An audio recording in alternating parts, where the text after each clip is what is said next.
Students, हम लोग को अल्कोहल के साथ HX का रिएक्शन करा चुके थे। अब HX में डिफरेंट HCl, HBr और HI का रिएक्शन कराना है। HX की रिएक्टिविटी जो होती है उसका ऑर्डर है, HF सबसे कम रिएक्टिव होगा, उससे ज़्यादा HCl, उससे ज़्यादा HBr और सबसे अधिक HI की रिएक्टिविटी होगी। यह बॉन्ड डिसोसिएशन एंथैल्पी से रिएक्टिविटी कंट्रोल होती है। HI का बॉन्ड जो है सबसे वीक बॉन्ड होता है, चूँकि उसके बीच का बॉन्ड लेंथ काफ़ी अधिक आता है, इसलिए HI ज़्यादा रिएक्टिव होता है। और HF सबसे कम रिएक्टिव है। यह तो प्रैक्टिकली अल्कोहल के साथ रिएक्शन भी नहीं करता। HX और कैटालिस्ट का थोड़ा हम लोग कॉन्सेप्ट देखते हैं कि कौन सा HX लेंगे, कौन से कैटालिस्ट की आवश्यकता होगी। HX के स्थान पर HCl लेने पर एनहाइड्रस ZnCl2 का प्रयोग करते हैं हम लोग। एनहाइड्रस ZnCl2 लिया जाता है। HBr के साथ कॉन्क H2SO4 कैटालिस्ट का काम करता है और HI में किसी कैटालिस्ट की आवश्यकता नहीं होती। अब अल्कोहल का रिएक्शन हम लोग HCl से कराने वाले हैं। एनहाइड्रस ZnCl2 और कॉन्क HCl के मिक्सचर को ल्यूकस रिएजेंट कहा जाता है। यहाँ ZnCl2 जो है लुईस एसिड कैटालिस्ट का काम करता है, जो कार्बोकैटायन के बनने में हेल्प करता है। देखिए, अल्कोहल में OH ग्रुप को Cl के द्वारा रिप्लेस करना है। OH अच्छा लिविंग ग्रुप नहीं होता और Cl- स्ट्रॉन्ग न्यूक्लियोफाइल भी नहीं होता है। अतः यहाँ डायरेक्टली Cl- के अटैक के द्वारा RCl का बनना संभव नहीं है। इस रिएक्शन में ZnCl2 ही R+ बनाने में फेवर करेगा। RH का रिएक्शन ZnCl2 से कराएंगे। O का लोन पेयर Zn को के d ऑर्बिटल जो वैकेंट होता है उसमें प्रोवाइड किया जाएगा, जिससे एक कॉम्प्लेक्स बनेगा। ROH ZnCl2 Zn पर माइनस होगा और O+ होगा। यहाँ से R अपना इलेक्ट्रॉन देकर R+ के रूप में लिफ्ट आउट होगा। ZnOHCl2- जो है वह बेटर लिविंग ग्रुप है, इसलिए यहाँ R+ बन जा रहा है कार्बोकैटायन के रूप में। और फिर इस पर अगर Cl- का अटैक कराया जाए तो RCl फॉर्म कर जाएगा, या अदरवाइज R+ हो सकता है कि अगर इसकी स्टेबिलिटी को बढ़ाने के लिए कार्बोकैटायन रीअरेंजमेंट कराना पड़े तो एट फर्स्ट उसको रीअरेंज करेंगे, then after X- that means Cl- का अटैक कराएंगे, जिससे RCl बनेगा। इस प्रोसेस को ग्रुप्स प्रोसेस भी कहा जाता है। अब थोड़ा ल्यूकस रिएजेंट टेस्ट देखें। ल्यूकस रिएजेंट टेस्ट बोर्ड के लिए इम्पोर्टेंट होता है। एनहाइड्रस ZnCl2 और कॉन्क HCl का जो मिक्सचर होता है सॉल्यूशन के फॉर्म में, उसको हम लोग ल्यूकस रिएजेंट कहते हैं। यह ल्यूकस रिएजेंट टेस्ट जो है 1 डिग्री, 2 डिग्री और 3 डिग्री अल्कोहल में डिस्टिंग्विश करता है। 1 डिग्री अल्कोहल की रिएक्टिविटी काफ़ी कम होती है, अतः जब ल्यूकस रिएजेंट के साथ 1 डिग्री अल्कोहल का रिएक्शन कराया जाता है तो without heating white turbidity of alkyl chloride obtain नहीं होता। 2 डिग्री अल्कोहल की रिएक्टिविटी थोड़ी अधिक होती है, या विद इन 5 मिनट में वाइट टर्बिडिटी अल्काइल क्लोराइड का प्रोड्यूस करता है। 3 डिग्री सबसे ज़्यादा रिएक्टिव है, वह रैपिडली रिएक्ट कर जाता है। और 2 डिग्री 3 डिग्री के साथ रूम टेम्परेचर पर ही रिएक्शन होता है। दूसरी बात यह है कि 3 डिग्री अल्कोहल का रिएक्शन जब हम लोग कॉन्क HCl से कराते हैं तो एनहाइड्रस ZnCl2 लेने की आवश्यकता नहीं होती। अब हम लोग एग्जाम्पल देखेंगे। इथाइल अल्कोहल जो एक 1 डिग्री अल्कोहल है, इसका रिएक्शन कॉन्क HCl से कराएंगे एनहाइड्रस ZnCl2 के प्रेजेंस में। इसको हीट करना होगा, विदाउट हीटिंग यह रिएक्शन नहीं होगा। यहाँ अल्कोहल का OH और HCl का H आपस में, OH और H आपस में मिलकर H2O के रूप में आउट होंगे। जिस स्थान पर OH जुड़ा था वहाँ Cl जुड़ जाएगा, इथाइल क्लोराइड और वाटर बनेगा। आइसोप्रोपाइल अल्कोहल का रिएक्शन कंसनट्रेटेड HCl के साथ कराएंगे एनहाइड्रस ZnCl2 के प्रेजेंस में, बट यह रूम टेम्परेचर पर रिएक्शन होगा। आइसोप्रोपाइल अल्कोहल 2 डिग्री है, उसी तरह से OH और H H2O के रूप में आउट हो जाएंगे।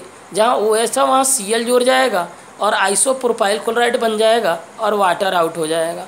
नेक्स्ट एग्जाम्पल हम लोग टर्शियरी ब्यूटाइल अल्कोहल का ले रहे हैं, जो 3 डिग्री अल्कोहल है। इसका रिएक्शन कंसनट्रेटेड HCl से कराते समय एनहाइड्रस ZnCl2 की आवश्यकता नहीं होती और यह रूम टेम्परेचर पर रिएक्शन होता है। फिर OH और H H2O के रूप में आउट हो जाएगा, OH के स्थान पर Cl जुड़ जाएगा, टर्शियरी ब्यूटाइल क्लोराइड बनेगा और वाटर लिफ्ट आउट होगा। देखें स्टूडेंट्स, ये सारे रिएक्शन को केवल बंद बॉक्स करके आप OH H मिला के H2O आउट नहीं कर सकते। वेरियस ऐसे रिएक्शन है जो विदाउट मैकेनिज्म करेक्ट प्रोडक्ट को नहीं दे सकता। जैसे हम लोग एक एग्जांपल देख रहे हैं यहाँ, बहुत इम्पोर्टेंट एग्जांपल है। नियोपेंटाइल अल्कोहल का रिएक्शन अगर कंसनट्रेटेड HCl से कराया जाए तो बहुत लोगों को यही लगेगा कि OH हटेगा और Cl आके जुड़ जाएगा और वाटर निकलेगा, जैसे हम लोग ऊपर वाला एग्जांपल देख रहे थे। बट यह जो है यह माइनर प्रोडक्ट है और माइनर प्रोडक्ट का ऑर्गेनिक में जब तक ना बोला जाए तो कोई उसका वैल्यू नहीं होता। मेजर प्रोडक्ट को दिखाना पड़ता है। तो मैकेनिज्म हम लोग खींचेंगे इसके लिए। तो सबसे पहले हम लोग नियोपेंटाइल अल्कोहल जो है उसका H+ के साथ एडेड करेंगे उसको। O का लोन पेयर जो है वह H+ को प्रोवाइड होगा, जिससे यह प्रोटोनेटेड अल्कोहल बन जाएगा और यहाँ से C और O के बीच का बॉन्ड ब्रेक करेगा। चूँकि ऑक्सीजन पर पॉजिटिव चार्ज है और ऑक्सीजन मोर इलेक्ट्रोनिगेटिव है, तो अपने नेबरिंग कार्बन से जुड़ा हुआ जो बॉन्ड है उसको तोड़कर और सिग्मा इलेक्ट्रॉन पेयर को अपनी तरफ अट्रैक्ट कर लेगा। तो वाटर रिलीज होने के बाद 1 डिग्री कार्बोकैटायन बनेगा, नियोपेंटाइल कार्बोकैटायन बनेगा, जो 1 डिग्री कार्बोकैटायन है। आप जानते हैं कि 1 डिग्री से ज़्यादा स्टेबल कार्बोकैटायन 2 डिग्री होता है और 2 डिग्री से ज़्यादा 3 डिग्री होता है। तो हम लोग चेक करके देखते हैं कि क्या यह रीअरेंजमेंट के द्वारा स्टेबिलिटी बढ़ाई जा सकती है या नहीं। तो हम लोग देखते हैं कि जिस कार्बन पर पॉजिटिव चार्ज है उसके जस्ट बगल वाले कार्बन से अगर मिथाइल ग्रुप यहाँ से हट जाए, माइनस के रूप में CH3 माइनस के रूप में निकल कर और वह CH2+ पर अगर एसोसिएट हो जाएगा तो 3 डिग्री कार्बोकैटायन बन जाएगा। दैट मीन्स यह रीअरेंजमेंट पॉसिबल है।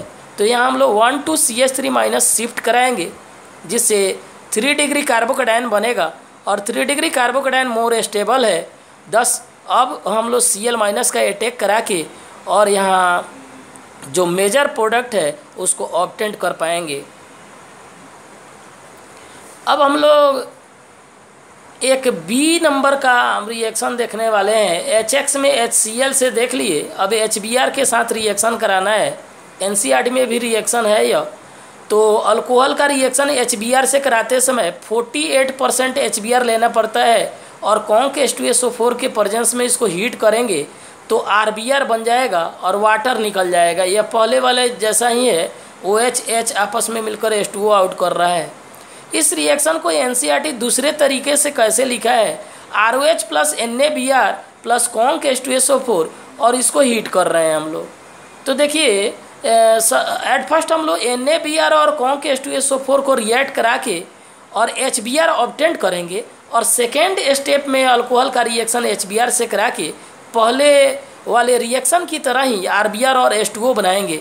NaBr और कॉन्क H2SO4 को पहले आयन में तोड़ लें, Na+Br- H+HSO4- और आयन एक्सचेंज रिएक्शन के द्वारा यहाँ NaHSO4 और HBr बन जाएगा। सेकेंड स्टेप में ROH का रिएक्शन HBr से करा के RBr + वाटर बना लेंगे और दोनों स्टेप को ऐड करेंगे तो एक सेकेंड स्टेप में HBr लेफ्ट साइड में है और फर्स्ट स्टेप में HBr राइट साइड में है, वह कट जाएगा। तो net reaction ROH + NaBr + conc H2SO4 बनेगा RBr + NaHSO4 + H2O, alkyl bromide बन गया।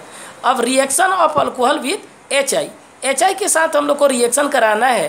फिर वैसे ही HI 57% लेते हैं और OH मिलकर H2O आउट होगा, जिससे Ri प्लस वाटर बनेगा। Ri means alkyl iodide. इस रिएक्शन को दूसरे तरीका से हम लोग कैसे करा सकते हैं, तो ROH plus KI plus H3PO4 और इसको हीट करना होगा।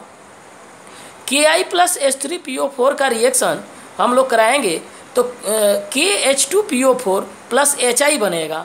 चूँकि यह भी आयन एक्सचेंज रिएक्शन है, KI को K प्लस I माइनस में ब्रेक कर दीजिए, H3PO4 भी टूटेगा H प्लस H2PO4 माइनस में। ROH फिर सेकेंड स्टेप में HI से पहले जैसा ही रिएक्शन करके Ri प्लस H2O देगा, और नेट दोनों स्टेप को ऐड करने पर नेट रिएक्शन क्या ऑब्टेंड होगा, ROH plus KI plus H3PO4 Ri plus KH2PO4 plus H2O और Ri अल्काइल आयोडाइड हमारा प्राप्त हो गया।